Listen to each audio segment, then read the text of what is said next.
Assalamualaikum warahmatullahi wabarakatuh. Waalaikumsalam. Selamat siang, salam sejahtera untuk kita semua. Baiklah, sudah hadir di tengah-tengah kita pemateri yang sangat luar biasa. Yakni sebelum kita memulai materi, lebih baik saya membacakan biografi singkat dari pemateri kita. Yakni nama lengkap Dr. Ulina Marbun SHMH, agama Kristen, tempat tanggal lahir Parbotihan 3 Mei tahun 1965, dan pekerjaan saat ini adalah seorang hakim, dan NIP atau NIP-nya 1965 0503 1996 03 2001, dan pangkat atau golongan ruang adalah Pembina Utama Muda atau 4C, jabatan Hakim PN Medan kelas 1A khusus. Nah, selanjutnya saya akan membacakan alamat rumah, yakni alamat rumah di Jalan Grand Menteng ya Bu. Ya, Grand Menteng ke K8 Kota Medan, dan nomor ponsel saya tidak akan mengulanginya lagi, saya akan membacakan sekali, yakni 0821 6174 8263. Nah, dan riwayat pendidikan menempuh S1 di tahun 1990 dan mengambil magister di tahun 2023 dan selesai program doktor di tahun 2016. Nah, adapun pengalaman kerja dari Ibu Ulina adalah Cakim PN Singkawang pada tahun 1996, Hakim PN Sintang pada tahun 2000, Hakim PN Mempawah pada tahun 2002, Hakim PN Dumai pada tahun 2007, dan Hakim PN Siantar pada tahun 2010, dan Wakil Ketua PN Tanjung Balai pada tahun 2013, dan Ketua PN Tanjung Balai pada tahun 2015, Wakil Ketua PN Kisaran di tahun 2017, dan Ketua PN Kisaran pada tahun 2018, dan saat ini Hakim PN Medan 2021. Nah, selanjutnya ada sertifikasi, yakni Hakim Mediator pada tahun 2010, dan Hakim Tindak Pidana Korupsi di tahun 2014, dan Hakim Niaga di tahun 2021. Langsung saja untuk mempersingkat waktu, adapun yang akan disampaikan oleh Ibu mengenai hukum acara peradilan niaga. Baiklah, langsung saja waktu dan tempat kami persilahkan. Selamat siang untuk kita semuanya. Seperti yang disampaikan, memang materi niaga ini sangat perlu, sangat penting untuk calon-calon advokat. Ya, memang saya bersertifikasi niaga dan bahkan sudah menangani beberapa perkara niaga. Ya, ini akan kita lihat dulu bagaimana sebetulnya niaga itu secara garis besarnya ya. Kita mulai di sini, judulnya Hukum Acara Peradilan Niaga. Ini yang diberikan pemateri ke saya, jadi ini yang saya sampaikan. Undang-Undang Niaga itu diatur di dalam nomor 27 tahun 2004 tentang kepilitan dan penundaan kewajiban pembayaran utang. Nah, hanya ini aja satu undang-undang kita. Yang sebelumnya memang ada tahun 98. Namun muncullah ini yang sekarang sampai kita gunakan sampai hari ini. Nah, dasar hukumnya. Kemudian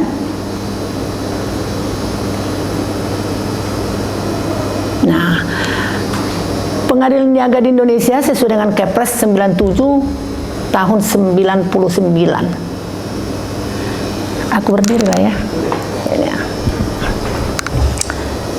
Jadi kalau bicara peradilan, kita berpikir kan setiap kabupaten ada, setiap kota madi ada, setiap provinsi ada, kan begitu ya.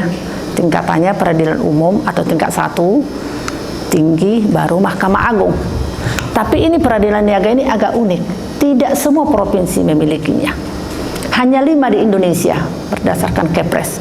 Yang pertama ada di Pengadilan Negeri Jakarta Pusat, meliputi Provinsi DKI Jakarta, Jawa Barat, Banten, Sumatera Selatan, Lampung, dan Kalimantan Barat.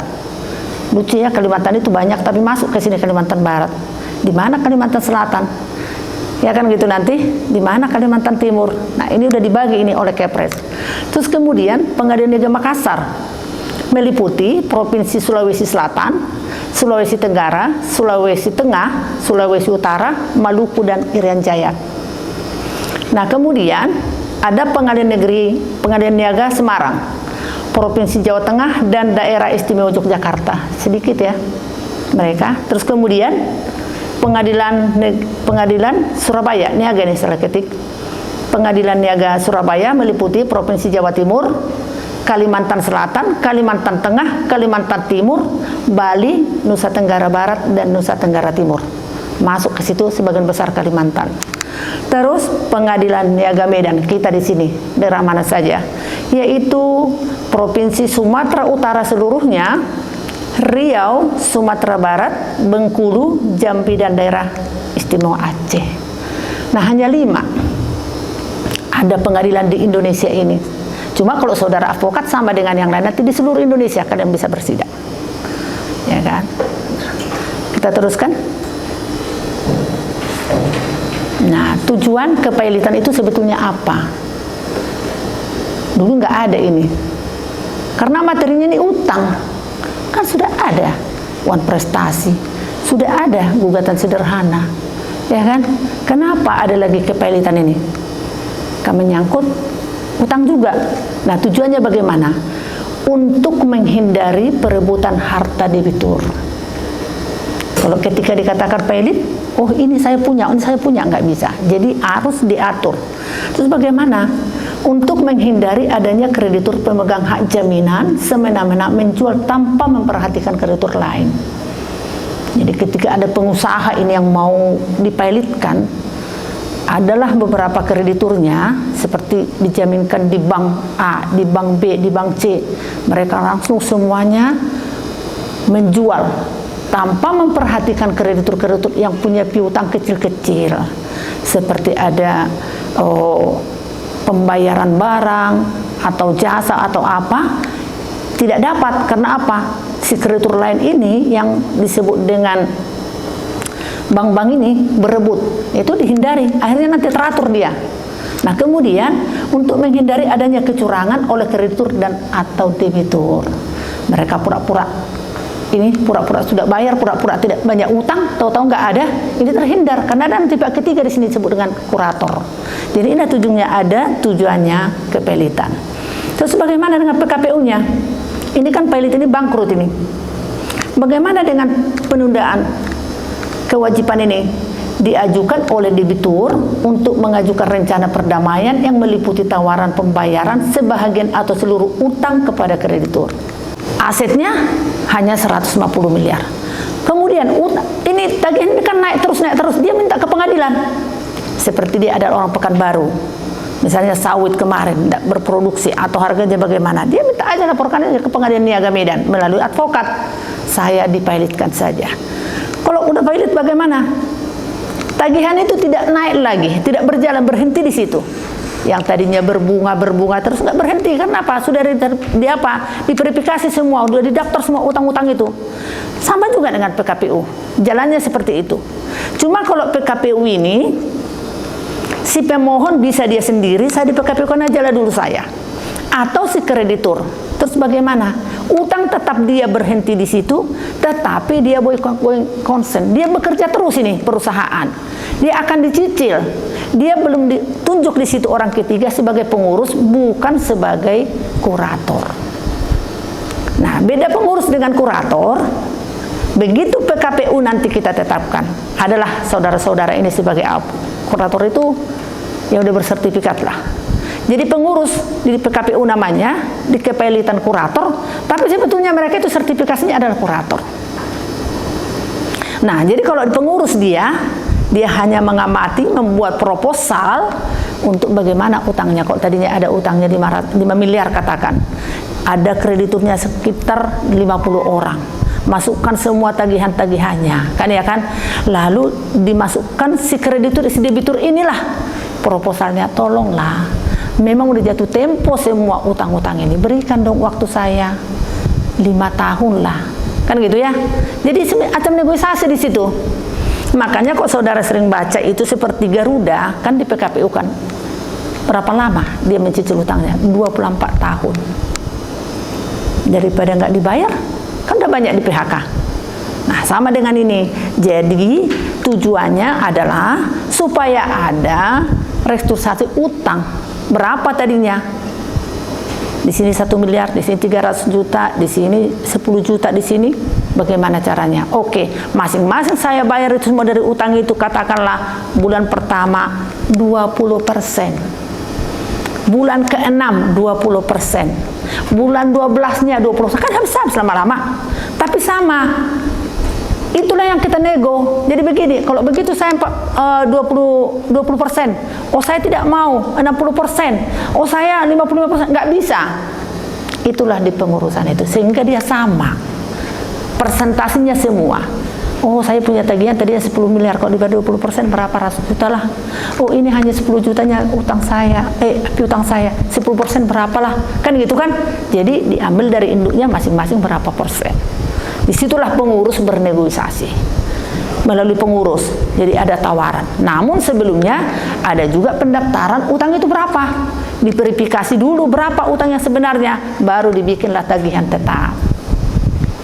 Nah, tagihan tetap inilah dinegosiasi. Itulah yang terakhir ini, PKPU ini untuk mengajukan rencana perdamaian yang meliputi tawaran pembayaran sebagian atau seluruh utang kepada kreditur. Apa integrasi? Nah, ini artinya bahwa punya keseimbangan antar kreditur dengan debitur. Dia berimbang perlindungan hukum ini, baik si kreditur pun dilindungi, baik dengan si debitur juga dilindungi. Terus ajas kelangsungan usaha. Sekalipun sudah berpengadilan, tidak langsung di-close dia punya usaha, tetap berjalan. Jadi tidak mematikan sebetulnya kalau PKPU ini. Nah, bagaimana dengan keadilannya? Ya, secara adil, ya itu tadi, masing-masing 20%. Adil toh, pro rata semuanya. Nah, ini keadilan semua di antara kreditur. Terus berintegritas, artinya tidak juga menimbulkan masalah baru lagi, mempunyai bagaimana sih integritas ini tidak membuat jadi rumit, ya kan? Terus, nah ini ada beberapa kreditur. Kreditur ini kan yang punya utang, yang punya piutang, yang punya tagihan. Jadi punya tingkatan. Yang pertama sekali adalah preferen. Preferen ini ada utangnya terhadap negara. Seperti apalah terhadap negara itu? Pajak. Itu di atas sekali. Kalau mau dilelang nanti harta-hartanya, diutamakan bayar pajak. Terus kemudian, apalagi? Upah buruh. Dia hanya gajinya aja. Dia tidak masuk pesangon, dia tidak masuk misalnya penggantian cuti, itu nggak dapat. Ya kan? Masa kerjanya berapa itu dihitung jadi pesangon, itu hanya upah, katakanlah upahnya 1 bulan 3,5 juta, tidak dibayar 12 bulan, katakan kan gitu ya, udah berapa juta. Tapi bisa aja pesangonnya lebih besar, ya kan? Mungkin dia udah bekerja 5 tahun, kan kelipatan 5 tahun ya, kerja 20 tahun berapa kali pesangon. Terus kalau dia cutinya kan harus diganti dengan uang, banyak itu itemnya itu.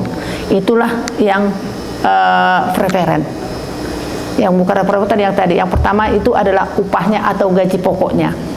Terus kreditur separatis. Nah, inilah yang punya tagihan. Seperti apa? Perbankan, gadai. Kan dia kan ada jaminan.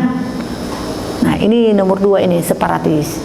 Terus ini adalah kreditur konkuren. Ini adalah misalnya menjual-jual barang. Contohnya rumah sakit ini, banyak rumah sakit ini mau di PKPU-kan dan dipilotkan. Ada penjualan obat, ada penjualan apa sajalah ke rumah sakit kan banyak kan, itu tagihan-tagihan lah ya, mungkin zat-zat kimia, ada apa segala macam. Kalau kita lihat itu berapa macam itu itemnya, itu utang-utangnya si rumah sakit kepada pihak ketiga, kepada pihak luar. Nah, inilah disebut dengan konkuren. Ini sangat berpengaruh dengan ketika ada nanti harta yang dijual miliknya si debitur, sangat pengaruh. Itulah dibayar dulu yang pertama. Yang kedua, bank bisa dia melelang karena ada jaminannya. Yang ketiga, tagihan-tagihan inilah. Jadi proposal itu hati-hati. Kalau kita mengajukan proposal debitur, oh, tolonglah saya supaya ini saya bayar. 2 tahun, 3 tahun. Kalau kreditur nggak mau, bagaimana jadinya? Pilot. Pilot. Dan memang istimewanya pengadilan niaga ini atau perkara-perkara pekaitan ini adalah tidak bisa orang per orang. Harus ada advokatnya atau kuasanya. Jadi makanya kalian punya kans besar untuk jadi kurator. Syaratnya seperti apa dulu? Advokat dulu, baru ada pendidikan kurator, dan itu pun ada di Jakarta. Nah, kurator sangat dilindungi di dalam undang-undang ini. Dia nggak perlu seperti advokat lain menggodain supaya kami hakim ini kan kadang-kadang advokat atau pengacara atau penasihat hukum bagaimana supaya si terdakwa bisa terbantu dengan ringan, bisa menjadi bebas, ada beban. Tapi kurator nggak ada. Karena kurator itu pendapatannya dari mana? Dari fee. Dari total tagihan itu nanti. Kalau udah tercapai perdamaian, langsung dari piutang itu berapa persen untuk pengurus, berapa persen untuk kurator, dan itu duluan dibayar. Makanya kalau kita lihat kadang-kadang di media itu kadang lihat seperti Hotman Paris, semuanya itu ya mereka sih memang udah tinggal agak tenang. Dia nggak kesana kecuali, tapi memang seorang kurator juga bisa juga megang perkara yang lain, tidak harus itu. Tapi kalau udah memang saya lihat dia megang kurator ini, kebetulan saya hakim niaga, jarang kurator ini lagi megang perkara umum atau perdata biasa, jarang. Karena kenapa? Lama selesainya. Contohnya pilot. Kapan selesainya kita nggak tahu, barangnya di mana-mana, ada di Sulawesi, ada di Jakarta, ada di Surabaya, kan harus lelang ini. Jadi kuratornya kan kesana kemari, apalagi karena perusahaan besar ini ada saya pegang ini sampai hampir 1 triliun. Kuratornya hanya 2 orang, kapan selesai? Sehingga kurator itu memang hanya dibolehkan megang hanya 3 perkara saja. Tidak boleh lebih daripada 3. Kami udah langsung tekan dia pegang perkara apa saja. Ya kan gitu kan, wajar toh, karena besarnya yang mau diurus ya kalau udah selesai 1 barulah masuk ke 1 lagi. Begitu juga di PKPU. Jadi mau PKPU sebagai pengurus dia, mau dengan kepailitan sebagai kurator, dia harus tuntas dulu, baru dapat 1 lagi. Nah, terus pertanyaannya, siapa sih yang mengangkat kurator itu? Memang di dalam gugatan kepailitan ke pengadilan sudah memohon supaya saudara ini diangkat jadi kurator. Kalau nggak ada, ambil dari BHP, oleh harta peninggalan dari Menkumham, ya kan? Nah itu, mereka pun ada juga di situ orangnya. Tapi orang jarang memakai itu karena mereka kan PNS atau bagaimana, mungkin sebagai kreditur tidak ini. Karena apa? Hubungannya si kreditur yang memasukkan itu kan dengan kurator atau dengan pengurus kan dekat. Bagaimana pembicaraan, dibayar apa enggak, kan gitu. Ini sekarang ada di tengah orang ini, itulah saudara-saudara nanti pengurus-pengurus ini di tengah, ini kreditur, ini debitur, kalian ada di tengah kan, kalian ujungnya kan ujung tombak. Nah kenapa orang tidak mengambil dari BHP? Ya mungkin gratis bagaimana, sisa uang itu pun nanti ada dari tetap ada dari misalnya piutang katakanlah 10 miliar adanya ke BHP. Tapi bukan ke orang yang datang dari BHP ini, masuk ke instansi mereka. Kalau itu yang terjadi, boleh dibayangkan kan, di mana personal yang memegang itu kan? Dia di sana gaji PNS-nya, kan gitu kan? Dapat PIN-nya masuk ke Menkumham. Nah, di situ kita timbang-timbang. Jadi agak lambat menurut mereka. Kecuali nggak ada apa lagi lah baru. Jadi jarang lah ada satu-satu yang memilih BHP dan ternyata agak lama. Jadi apa caranya nih sekarang? Kalau saudara berteman dengan orang, segera bikinkan somasi dulu. Jadi surat somasinya itulah nanti menjadi jatuh temponya. Bahkan sekali dulu, jarak somasi itu kan biasanya seminggu. Masukkan dulu seminggu, masukkan tiga surat somasi. Udah, itu pintu masuknya. Dan dapat syarat kan? Itulah yang pertama. Terus kemudian yang 2-nya itu diajukan secara tertulis yang ditandatangani oleh pemohon dan kuasanya. Jadi kalau kita berperkara biasanya kan kuasa yang menandatangani. tahu kita apa ditulis si pengacara itu di situ. Yang penting udahlah gugat aja lah gitu kan. Saya punya tanah bla bla bla bla, saya punya piutang bla bla bla, atau saya dengan suami saya sudah nggak cocok lagi bla bla bla bla. Udah. Yang menggugat ke pengadilan, tahapan diceritain, kuasanya saja. Lalu apa yang satu lagi? Yang ada kan surat kuasa khusus yang kalian berikan kepada si kuasa. Timbul gugatan ke pengadilan, hanya si kuasa, itu sah. Tapi kalau niaga itu, di samping kuasa menandatangani permohonan itu, mutlak ditandatangani oleh pemohon. Nah, kalau PT, siapa yang tanda tangan di situ? Direkturnya.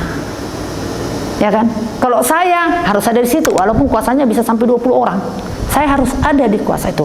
Jadi hakim sudah pasti melihat, mana legalisasimu? Ini. Mana ini PT ya ini, mana anggaran dasar, lihat siapa direkturnya, harus ada sama-sama. Kalau enggak ada itu yang enggak bisa. Boleh enggak tidak di tempat tergugat? Boleh enggak tidak di tempat objek? Ini pasti bisa ini. Boleh enggak ini yang ibu ini, Dek, bisa enggak kita menggugat lah, tidak harus di tempat tergugat? Bisa enggak? Bisa. Dengan alasan? Atau dalam hal apa? Atau bagaimana itu? Orang tergugatnya di Medan, sama-sama kami juga udah di Medan, ini kok bisa disidangkan di Jakarta? Nah, iya, di dalam perjanjian itu sudah dibuat apabila terjadi masalah akan diselesaikan dengan kepaniteraan PN Simalungun, contohnya Simalungun. Padahal kita orang Medan, di sini banyak pengadilan. Lubuk Pakam paling dekat, tapi kita masih Simalungun. Bisa. Nah, sehingga kalau ada gugatan yang demikian, ada jawaban bahwa gugatan ini tidak berwenang Pengadilan Negeri Medan. Mengingat waktu kami bikin perjanjian utang piutang itu, kami sudah memilih domisili hukum di Pengadilan Negeri Simalungun. Bagaimana sikap Pengadilan Negeri Medan? Mengabulkan, menyatakan tidak berwenang. Padahal di sini kita semuanya. Itulah kesepakatan di dalam perjanjian. Lebih kuat itu, kan undang-undang bagi kita itu. Nggak bisa lagi kita ingkar. Ya kan? Jadi ada proyek misalnya di Dumai, terus harus bersidang ke Tangerang karena mereka waktu itu bikin perjanjian itu memilih domisili hukum di Tangerang. Kebetulan saya pernah di Dumai begitu ya. Oh, proyeknya di sana bikin kilang minyak. Rupanya waktu apabila terjadi sengketa di atas kedua, pihak pertama dua memilih hukum di Tangerang ya, kita suruh dia mereka ke Tangerang lagi. Nah, ini boleh. Walaupun dalam 118 itu mengatur pada prinsipnya, tapi kok nggak diatur, udah harus di tempat tergugat. Ya kan begitu. Nggak bisa. Nah, kecuali ada juga. Nah, ini kasus cerai. Udah nggak tahu lagi suaminya di mana. Ya kan? Terakhir misalnya dia kerja di Jakarta. Terus saya orang Medan. Dahulu bekerja di Jakarta. Saya orang di sini. Cuma bagaimana dengan orang yang tidak ada di tempat, kan dipanggil di koran. Itu sudah pasti tempat penggugat, di tempat saya lah. Di Medan ini saya di sini lah aku bikin gugatan. Karena suaminya sudah nggak tahu lagi di mana. Ya kan? Nggak mungkin. Di terakhir dia di Jakarta, alamatnya pun nggak ada, surat balik-balik terus, nggak ada lagi orangnya. Ya udah pasti dibuat di tempat si penggugat. Nanti bagaimana? Kalau di koran kan dipanggil dia, bagaimana putusannya diketahui nggak? Dan dimasukkan lagi di koran. Mau tahu mau tidak nggak peduli lagi. Sah nggak perceraian? Sah. Nah tiba-tiba muncul dia. Ini berandai-andai dalam membayangkan di pengadilan ini. Tiba-tiba muncul dia kan? Wah, kok ngapain lagi kau datang ke rumah? Kamu kan aku ceraikan, yang gitu ya. Ada nggak upaya sama dia lagi? Apa? Ada, betul. Dengan cara? Iya, dia melakukan perlawanan. Terus disidangkan lagi, disidangkan oleh siapa? Hakim yang menyidangkan itu. Kembali mentah lagi, dia bawa bukti, dia bawa saksi. Saya nggak mau cerai. Bisa dikabulkan, bisa ini batal yang pertama itu. Akhirnya yang kedua itulah dikabulkanlah percetnya, perlawanan. Nah memang nanti kalau ke pengadilan seringlah ikut-ikutin aja itu apa macam mana ini pengadilan ini ya, macam mana. Apalagi Medan ini, saya pun juga kaget masuk Medan. Udah kayak apa, kayak bukan kalau setrika begini ya, kalau kita seperti gasing nih harus bisa terus, wah marah-marah lagi. Oh yang ke pengadilan itu, kok saya udah datang jam 9, yang anehnya saya semua datang jam 9, semua 9 loh, kok saya jam segini. Bagaimana menerangkan ini ya? Memang undangan itu nggak bisa diambil mengantri undangan, panggilan kan semua jam 9. Sampai di pengadilan, ya mana yang lengkap itu duluan, hakim udah di situ semuanya, ya kan? Kan hakim udah di situ. Kalau gugatan harus ada penggugatnya, apa yang tidak kuasanya, tergugatnya harus ada. Kalau pidana ada pengacaranya lagi, ada jaksa lagi, ada terdakwanya lagi, ada saksi. Tapi bisa berteriak-teriak di Medan itu. Tapi sekarang dengan telekonferensi, nggak ada lagi semua terdakwa, keluarganya pun tidak muncul, agak sedikit redalah. Banyak perkara di Medan yang sangat kompleks. Beruntunglah kalian di Medan tinggal, supaya nanti perkara banyak. Nongkrong aja di situ. Hah? Iya, iya. Dan antik-antik di situ perkara. Ya kan? Ya itu tadilah. Udah dipanggil, terus ada intervensi lagi, ada ini lagi, ada itu lagi. Pokoknya sih banyak lah. Pidana sampai 7.000 setahun. Perdata banyak, permohonan banyak. Ya kan? Yang ganti kelamin lah, yang apalah, yang itulah. Pokoknya sih banyak deh.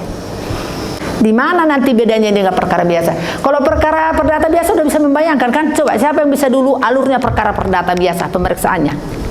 Bla bla bla bla bla gitu ya. Cuman lah. Kalau perkara perdata lah. Atau ada tanah lah ini objeknya ini masalah ini. Saya dengan abang inilah. Macam mana lah ini? Kami ini berperkara ini. Nah, pertama apa yang mau saya lakukan? Saya sebagai yang berkeberatan ini. Saya kan menggugat. Saya bangunkan gugatan. Apa yang dilakukan dia? Jawab dulu, tangkis. Kan ya kan? Nah, jawab dulu kan. Jawabannya itu bisa jadi eksepsi. Nggak berwenang lah, kabur lah, inilah segala macam kan gitu kan. Bukan masalah benar. Apalagi nggak benar, udah pasti. Bohong lah segala macam. Tapi ada di situ eksepsinya. Artinya keberatan di dalam jawaban itu sudah masuk.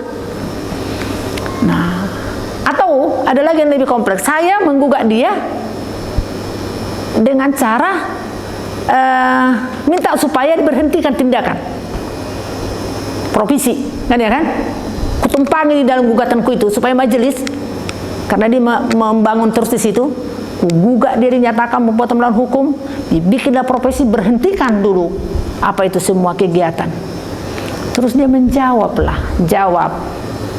Pertama, eksepsi tidak berwenang Medan. Kurang pihak bukan hanya saja yang kamu gugat saya. Ini loh si A, kamu gugatlah BPN yang memberikan sertifikat, kau gugat semuanya kan gitu kan. Terus lagi dibilang lagi, ini salah, udah lewat ini waktunya. Seharusnya ini udah lewat begini. Jawab. Terus apalagi yang saya punya lagi? Hah? Replik. Apakah saya akomodasi dengan dia punya jawaban apa tidak? Atau tetap seperti gugatan saya? Replik. Terus apa dia lagi? Duplik, mempertahankan. Habis itu apa? Gugatan, jawaban, replik, duplik apa? Jauh kali itu Mas itu. Belum. Karena tadi ada dia menggugat tidak berwenang, harus ada putusan sela. Jadi si hakim itu membuat putusan untuk membahas keberatannya tentang kewenangan itu, kurang pihak itu, kelewatan waktu itu, ya kan gitu kan, kabur itu, gitu. Si hakim juga membuat putusan sela yang menyatakan bahwa apakah Medan berkewenangan apa tidak. Kalau dikabulkan eksepsinya itu, dia bukan berwenang pengadilan, tapi masalah ini masalah sertifikat tanah dan sebagainya.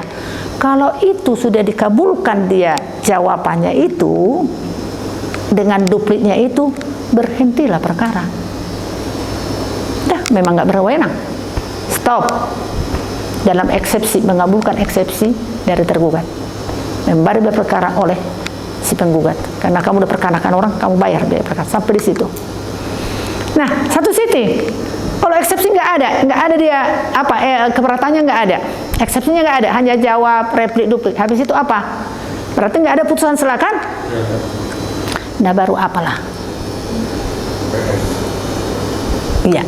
Jadi kalau tanah sebelum ke saksi dilihat dulu tanah itu supaya terang. Si hakim ada pengetahuan tambahan sedikit, kan ya kan? Tapi nggak selalu, bisa aja udah belakangan nanti PS. Jadi itu tidak mutlak, bisa udah saksi dulu, baru PS atau PS dulu. Habis PS apa? Oh sorry, sebelum PS itu bukti surat dulu. Iya bukti surat dulu, surat dari sini, surat dari sana. Udah habis itu barulah PS, habis itu saksi saya, saksi dia. Habis itu apa? Kesimpulan. Habis itu putusan. Terus habis putusan apa? Ada upaya lah, barulah upaya hukum. Upaya hukum apa? Banding. Kemana? Ke pengadilan tinggi. Terus nggak puas putusan banding, apa namanya lagi? Kasasi. Nggak puas kasasi apa lagi? PK. Itu luar biasa ya. PK itu apa syaratnya? Bukti baru. Iya, ada novum. Jadi kok nggak ada bukti, apa mau di PK kan? Itu pun bukti itu waktu perkara berjalan ada bukti itu boleh nggak? Tidak boleh. Jadi sebut bukti atau novum itu dulu ada pembayaran itu tidak tahu di mana kwitansinya itu, sehingga dikatakan saya harus berutang padahal saya sudah bayar. Tiba-tiba muncullah bukti surat yang jauh sebelum perkara itu kita bikin. Jadi kalau sedang perkara ada, oh nanti kita buat aja siapa tahu kita bikin PK, kita bikin aja sekarang dulu. Nggak bisa, harus jauh sebelum perkara diproses. Nah itu buktinya. Nah itulah kalau perkara perdata biasa. Nah ini kepailitan ini tadi ada di sini yang unik, ya kan? Nah pemeriksaan dilakukan oleh majelis seperti biasa, ya, tapi di sini ada keistimewanya yang telah bersertifikat niaga. Makanya saya tadi waktu perkenalan sertifikasi apa? Hakim niaga. Tidak bisa hakim tanpa sertifikat memegang perkara niaga ini. Sama dengan saudara, tidak bisa kalian jadi pengurus atau kurator kalau nggak ada sertifikat kurator. Walaupun sudah sampai lama kali jadi pengacara, mau duduk saya di situ, mau ditunjuk saya, nggak akan bisa. Sekolahlah Anda nanti. Nah sama dengan ini, bersertifikat lain ini. Jadi kalau di Medan ini tidak banyak dan sangat ketat. Di Medan ini hanya 4, sekarang tambah 3 menjadi 7 orang saja yang bersertifikat. Itu saja yang diputar-putar. Nah kemudian pemeriksaan subjek hukum dan surat kuasa. Tadi kan diperiksa siapa dari subjeknya kan, apakah direkturnya, apa PT ini direkturnya, siapa namanya, terus surat kuasanya apa, gitu kan. Terus kemudian debitur tidak datang sidang dilanjutkan bila mana pengkilat telah sampai, bukti surat kilat tercatat. Jadi di sini kalau selama ini perdata biasa, kurir, jurusita kan jalan kan, di sini enggak tercatat. Kalau debiturnya itu kan kita kan Pekanbaru nih, kita nggak mendelegasikan untuk PN Pekanbaru memanggil. Kalau perkara biasa kan didelegasikan. Kalau orangnya misalnya di Duri, kita tunjuk pengadilan Bengkalis untuk memanggil ke Duri, ya kan gitu kan? Kita tunjuk pengadilan Medan untuk Jakarta untuk memanggil orang Jakarta.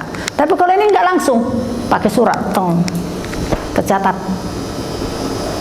Nah ini dia, kan beda kan, ini berbeda-beda keunikannya, kekhususannya dengan perkara perdata biasa. Terus kemudian pembacaan permohonan, jawaban, bukti surat, keterangan saksi, ahli kesimpulan dan putusan. Inilah dia. Alurnya bagaimana? Dibaca dulu permohonannya, ya kan, atau gugatannya, ada jawaban, langsung ke bukti, langsung ke saksi atau ahli kesimpulan dan putusan. Tadi saya terangkan untuk perdata kan banyak yang dipotong kan? Tidak ada putusan sela, tidak ada replik, tidak ada duplik, tidak ada apa ya, ini berikutnya nih. Dalam kepailitan PKPU tidak mengenai eksepsi, replik, dan duplik. Udah dapat itu? Tidak ada. Oleh karenanya nggak ada eksepsi, otomatis putusan sela nggak ada. Jadi sangat singkat. Terus terdapat fakta atau keadaan terbukti secara sederhana. Nah, ada utang, ada kreditur, ada debitur, sederhana, ada somasi, diakui, selesai. Nah, ini kan dia mau calon-calon advokat semua kan? Mau calon apa nih semua nih? Nah, advokatnya. Ya, tapi sambil jalan lah, mau pingin jaksa sebagian lah. Sambil-sambil lah, siapa tahu jadi hakim kan? Ya kan? Masih muda nih semua nih. Ada yang mau pingin hakim ini? Hah? Ada yang mau jadi hakim? Tanya saya dong, gimana sih Bu? Ya kan? Sekarang kuncinya saya lihat kalau pintar masuk semuanya. Coba aja gitulah. Mana kita tahu ya nasib orangnya. Karena umurnya pun di atas 35 tahun ya, di bawah 35 tahun menjadi kesempatan rata-rata sekali memang hakim sekali 4 tahun ya terima ya.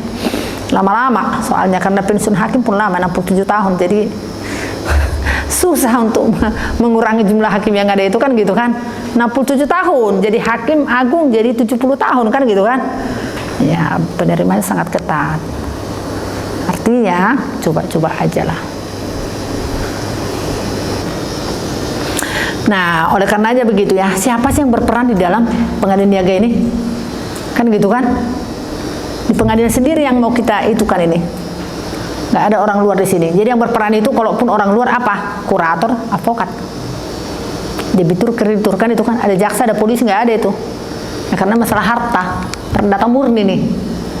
Nah, jadi kalau di pengadilan itu yang berperan apa? Ketua pengadilan menunjuk majelisnya, siapa yang menyidangkan.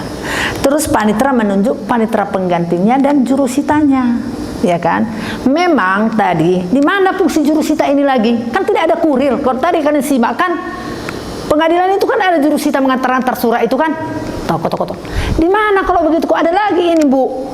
Jurusita tadi kan sudah dikatakan tidak lagi pakai delegasi, tidak lagi diantarkan oleh orang pengadilan, tapi sudah surat kan, mau pos, mau tiki, mau apa kan?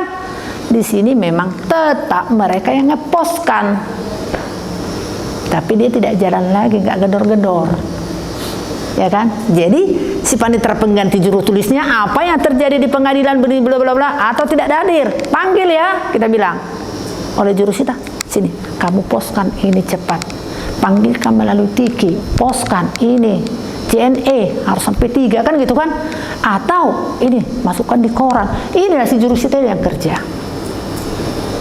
tapi dia sudah di kantor nggak jalan. Kok perdata jurusita di kantor nggak ada lagi, siang-siang semua udah pergi ngantarin surat delegasi Jakarta Pusat minta tolong. Di sini kan banyak pihaknya. Makanya ada 10 jurusita di pengadilan itu siang sepi berjalan semuanya, ya kan? Tapi mereka enak, ada gajinya. Itulah panjar perkara itu tadi. Kan orang berpengadilan kan perlu biaya, perlu, walaupun uangnya di tempat orang. Mau mencari uang itu di tempat orang, dia harus panjar uang perkara di pengadilan. Jadi orang berperkara perlu uang pasti. Uang kemana? Bukan uang kemana-mana. Di pengadilan itu adalah uang panjar untuk memanggil-manggil. Karena jurusita itu nggak dikasih sepeda motor, nggak ada plat merah itu, nggak dikasih bensin. Dari uang antarkan itulah udah dibikin di situ penetapan pengadilan radiasi namanya. Ya, ketua itu saya tanda tangan. Kalau dari sini ke Medan Baru 150. Kalau kayak gini ke sini ini. Kalau sini udah ada. Jadi kalau ada yang mau dipanggil misalnya Medan Baru, nanti udah cari dulu, saya mau manggil loh. Udah cari 150.000, itulah ongkosnya. Coba ada sepeda motornya lebih bagus dipakai. Kalau enggak dia hanya angkot, nggak boleh pakai plat merah, nggak dikasih. Tapi kalau 5 sehari kan banyak itu. Kalau sampai 200 satu surat, 5 satu hari 1 juta dong. Minum kerja udah dapat. Enak jurusita, banyak kenalannya. Ya kan? Mungkin dulu ngobrol-ngobrol dulu dengan ini kan. Udah ini kamu datang. Boleh nggak datang? Boleh begini-begini kan gitu, bisa konsultasi dia kan, gini-gini. Banyak temannya itu jurusita itu. Hakim nggak ada temannya. Orang nggak bisa ditemui, orang dia apa-apain udah seperti apa kan. Jurusita banyak temannya. Nah terus majelis menyidangkan dan memutus perkaranya, panitera bertugas membuat berita acara sidang. Berita acara sidang itu otentik, nggak boleh main-main. Yang ditandatangani oleh ketua majelisnya. Jadi apa sih yang ditulis berita acara itu? Semua kejadian yang ada di persidangan itu dia dicatat dalam berita acara. Ya kan? Nah, capek dong, capek. Kalau sampai 1 hari, 1 berkas ada 7 saksinya, dicatat A sampai Z. Oh, Jakarta udah ada rekaman. Tapi rekaman itu pun juga kan harus kita ketik di dalam memang 2 kali capek, lebih bagus dia capek. Jadi udah biasa orang itu yang jawabannya langsung ditanya, dia apa tulis seperti robot lah orang jurus itu, tangannya lecet. Karena semua bawa saksi pada umumnya perkara-perkara. Mana ada yang tidak ada saksi, ya kan? Yang nggak ada melihat pun bisa jadi saksi kan? Ada itu kasus apa lah itu? Ada yang dilihat tapi jadi kasus. Apa? Cabul-cabul yang kalian tahu, ada nggak melihat itu? Nggak ada. Tapi ada saksinya kan? Ketika dia bercerita, keluh kesahkan, ya akulah dipegang-pegang begini begono kan gitu kan? Menjadi saksi lah dia. Kan ya kan? Tidak semua peristiwa itu pidana itu ada yang melihat. Jadi apa yang disebut saksi? Dia mengetahui dengan berdasarkan mendengar, melihat, diketahui, dirasakan. Itulah saksi. Ya kan? Nah, kadang dia nggak melihat, hanya mendengar, ya kan? Saya ibunya loh, anak saya udah nangis. Kenapa kok menangis? Aku diapain ini gitu. Siapa melihat dibawa ke rumah kosong? Kan gitu kan? Tapi saya kan mendengar keluhan dia ini, jadi saksi dong. Ya. Perkenalkan, nama saya Yamis Pinilji Bua. Pertanyaan saya ini berdasarkan pengalaman juga dari saudara-saudara sih. Iya. Jadi ini saudara kita ini bisa dibilang rentenir lah atau koperasi. Jadi dia tetangganya ini meminjam uang sama dia dengan sebagai jaminan surat tanah atau rumah. Jadi pada saat jatuh tempo yang meminjam ini tidak membayarkan. Ya. Dengan alasan berdalih bahwa tidak ada pidana. Nah, jadi yang rentenir ini dibilang dia mau menyita rumah itu. Jadi pengalaman ibu, ya, ada nggak kasus seperti itu dan bagaimana penyelesaiannya yang seharusnya? Baik. Demikian. Iya. Nah, ini awalnya kan pinjam meminjam, ya kan? Memang tidak ada pidana di situ. Orang nggak ada ditipu-tipu kan? Bahkan dengan senangnya ini dong jaminannya pegang. Kan gitu kan? Di mana pidananya? Sekarang apa yang terjadi? Tak dibayar, udah ditagih-tagih. Ya gugat dong. Terus dia sita. Bagaimana sitanya? Bagaimana pengosongannya? Tidak akan terjadi. Gampang mengosongkan dari rumah itu. Kok keluar, oi? Kamu nggak bayar? Oh, yang datang itu dipidana. Permalukan. Ya kan? Oh, kau datang-datang ke sini menyerang, ada pasal penyerangan. Itu aja langsung ikat aja itu, bawa ke polisi sana, laporkan kau. Nggak bisa. Makanya tadi udah saya singgung, terdahulu, ya kan? Bisa berubah jadi namanya. Itu kan saya bilang, bisa digugat itu membuat rumah itu dari mana ceritanya? Utang tetap utang, bukan menjadi memiliki itu, kecuali ada perjanjian mereka sedemikian. Ya perjanjian kan mengikat kan? Kalau itu siapa yang larang? Saya meminjam 100 rumah. Apabila saya mengembalikan, saya dengan rela menyerahkan tanah ini kepada dia dan akan dibalik nama sesuai dengan prosedur hukum. Dia menjadi pembeli. Kan itu kan? Sedemikianlah dibuat dulu konsep suratnya itu. Nah, apalagi? Kan gitu kan? Berarti semuanya itu harus ada perjanjian. Ya perjanjian. Jadi jangan asal pegang-pegang sertifikat. Oh, kalau saya pun diminta sertifikat, saya kasih sekarang. Ya kan, sini lah uangmu, nah, nggak usah banyak-banyak. Nah, sertifikat, nah. Kan ya kan? Nggak bisa, Bang. Nah, satu-satunya sih memang menggugat. Kalau digugat rugi dong? Tidak. Kenapa? Kan ada jaminan di situ, itulah bikin nanti buktinya. Ini supaya disita oleh pengadilan, dimenangkan dulu saya. Dinyatakanlah ini prestasi, menghukumlah dia. Ya kan? Ada disita di situ, menyatakan apa ini sebidang tanah, diletakkan dalam sita jaminan. Nah, bagaimana itu selesai? Itu masuklah ke pengadilan, Pak. Tolonglah dieksekusi. Oh, jaminannya Pak, lelang. Bayar. Kan ya kan, dilindungi dia kan? Dilelang barang itu, dibayarlah dia. Banyak pengadilan tapi bukan pengadilan, melelang KPKNL. tak pakai kantor lelang negara. Kan itu yang pelelangan yang sah, nggak bisa lelang sendiri dong. Nah, tapi ada orang ke pengadilan, saya yang beli, kan gitu kan, nggak apa-apa. Kami damai. Nah, bagaimana? Kami bisa damai nggak? Damai bisa, bayar di situ banyak. Jadi bisa nggak tidak dieksekusi? Bisa. Karena kau udah damai. Jangankan utang, ini masalah disengketakan itu. Tiba-tiba mereka jadi damai, udahlah. Kamu kasih kompensasi aja lah saya itu. Itu kan harga tanah itu kan 200 juta. Udahlah daripada kita pusing, kamu daripada dieksekusi, udah. Aku bayar kamu lah, saya tetap di situ. Bisa, saya ketua pengadilan berapa kali damai. Tak dieksekusi, padahal menyatakan, memerintahkan dikosongkan. Tapi ternyata nggak bisa dikosongkan. Kenapa udah damai? Damai itu di atasnya, segalanya. Kan yang bersengketa kan orang dengan orang ini. Rupanya mereka damai tanpa dilaksanakan eksekusi.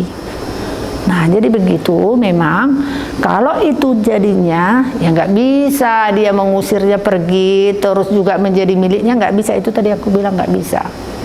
Dan kalau dipinjam 100 juta dihitung kok bunganya itu. Kalau nggak diperjanjikan bunganya sekian persen, bisa dihitung dengan bunga bank. Ada pertanyaan, kan bank kan 6%, kok dijanjikan sebulan 10%, bagaimana itu Bu? Bisa nggak? Ya bisa. Orang kita membuat undang-undang bagi kita kan buat perjanjian undang-undang bagi kita. Cuma orang banyak yang memponis itu gila, kok tinggi kali. Orang mereka mau kok. Ya kan 10% mau. Lalu mana salahnya? Tapi kalau dia nanti jadi berperkara mungkin nggak jadi ibu adalah bunga bank.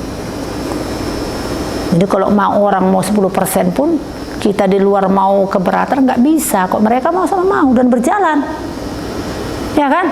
Nggak ada yang melarang itu. Hei, siapa yang memonitor itu? Hei, kau bisa 10% ibu bank 6% setahun, sedangkan kau 10% satu bulan, bisa nggak? Siapa yang memonitor itu? Nggak ada kan? Biarkanlah mereka. Kalau macet barulah nanti, kalau berperkara barulah nanti. Oh iya, ternyata hanya 6% setahun, jadinya dibayar bunganya itu loh, tidak sesuai dengan lagi, karena itu tidak manusiawi.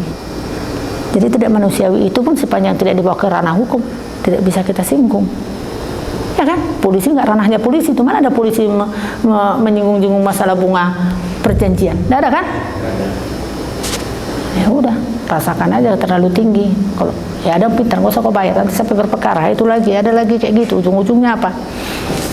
Kan ada gitu, nggak usah bayar katanya, nggak dibayar, jadi kasus, ya memang jadi ringan, kan gitu kan? Setelah kasus jadi ringan, dan sebanyak itu lagi kan? Karena pengadilan akan, nih, ya sama dengan ini, sederhana warisan, kayak kita orang Batak lah ya, atau orang nasional lah kita, laki-laki perempuan sama lah, kan gitu kan? Ini kita bersaudara dengan 4 ini, harta 100 juta dibagi 4 orang, mestinya kan 25 juta nih. Nah, tahu-tahu, nah udah dikasih ini 85 juta, ini hanya 5 juta, 5 juta. Kalau kami mau, siapa keberatan? Atau bahkan dia nggak dapat, nggak siapa keberatan? Atau 3 orang siapa keberatan? Nggak apa-apa. Ketika masuk ke pengadilan, bisa nggak mereka bikin itu? Kalau mau sampai ke pengadilan, ternyata yang keberatan dengan yang 85%. Ternyata ada keberatan, yang saya hanya menerima persen. Jadi kasus ini, bisa nggak pembagian yang tadi itu lagi yang kita sepakati itu? Bubar, tidak bisa. Masuklah hukum positif kita, masuklah hukum pembagian warisan. Bagaimana? Sama, masing-masing seperempat. Jadi bagaimana? Ketika tidak masuk ke ranah hukum, suka hati kita lah. Ya kan? Tapi kalau udah masuk hukum, seperempat masing-masing. Nah, sama dengan ini, tadi kita jadi 10%. Ketika masuk ranah hukum, kebanyakan 6% setahun. Kan gitu. Namanya hukum-hukum yang pasti di pengadilan ini kan. Jadi kami itu tidak masuk ke suka-suka di sana. Jadi hakim itu nggak bisa memaui, nggak ada rasa di situ. Oh iya ya, beginilah maunya, begini, nggak bisa. Makanya aku bilang jadi hakim agak gampang. Nampaknya di situ kan ada hukum yang mengatur kan top kan gitu kan. Kalau you mau, oke. Kalau nggak mau, upaya. Kalau nggak mau kok, kalau hasil mahkamah laksanakan kan itu. Bagaimana kalau rumah? Kan satu rumah ini mau dibagi 4, aduh seperempat. Apa nanti rumah ini, di mana dapurnya, di mana depannya, kayak begitu. Bagaimana lah pikiran kalian kalau warisan itu satu rumah dengan dibagi 4? Gimana jalannya itu? Padahal pengadilan masing-masing seperempat. Gimana jalannya? Dijual. Jadi uang lah. Dilelang. Itulah benar. Bukan rumah itu dibelah menjadi 4. Atau aku di sini di sudut-sudut, aku di sini, ya kan gitu kan. Berempat di dalam kan, si yang mana aku di depan, udah sama-sama seperempat, nggak bisa. Harus dilelang aja. Dah, sepanjang kalau nggak bisa secara natural, aman, damai, barulah dilakukan lelang dan dibagilah uangnya. Adil kan? Jadi hakim itu hanya menetapkan yang menyatakan dia merupakan ahli waris, membagi harta seperempat.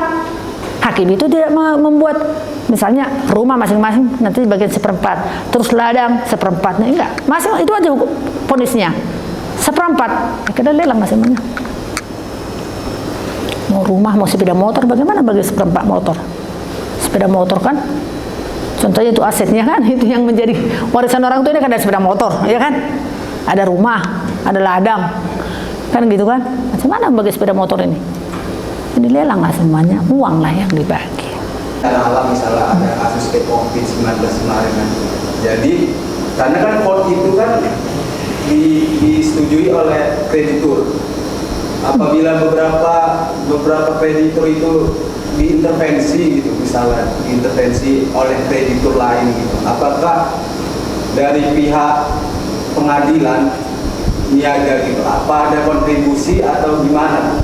Oh, karena kan di undang-undang kreditan dia kan ada asas keadilan. Nah jadi begini, oh begitu di PKPU kan dia, kamu di PKPU kan dengan tempo paling lama itu 230 lah orang itu bernego membayar, bernego itu 279 bulan. Tapi pertama dikasih 45 hari, kali bernegosiasi lah, kasih proposalnya lah. Begitu dikabulkan, kan yang mengajukan kreditur di PKPU kan lah ini. Tapi kalau kembali, alasannya kan COVID, alasannya kan gempa, alasannya kan ini musibah. Kan masalah khusus kemarin COVID kan dikasih pemerintah kelonggaran, kasih gajinya hanya 50%. Tapi pengusaha kan nggak bayar, jangankan full, 50% pun nggak ada. Dah, akhirnya mereka masuk ke PHI, hubungan industrial, dikatakanlah berutang kan, udah masuk ke pengadilan. Begitu dia katakan dia dikabulkan permohonannya, sudah masuk ke koran. Ini perusahaan X sedang di PKPU kan, supaya yang merasa ada tagihan, ada utang si perusahaan X ini segera melapor ke kantor kami, kata si kurator. Jadi itu gak datang ke pengadilan. Misalnya Jalan Sutomo nomor 5, nanti rame. Yang menggugat itu hanya 10 juta, bisa utangnya nanti muncul jadi 50 miliar. Nah, 50 miliar datang kan? Dah. Diverifikasi oleh saya pengawas, mana ini? Sini kamu kreditor, sini debitur. Ini semua tagihan dengan bawa ini udah dicekles oleh kurator. Udah ini.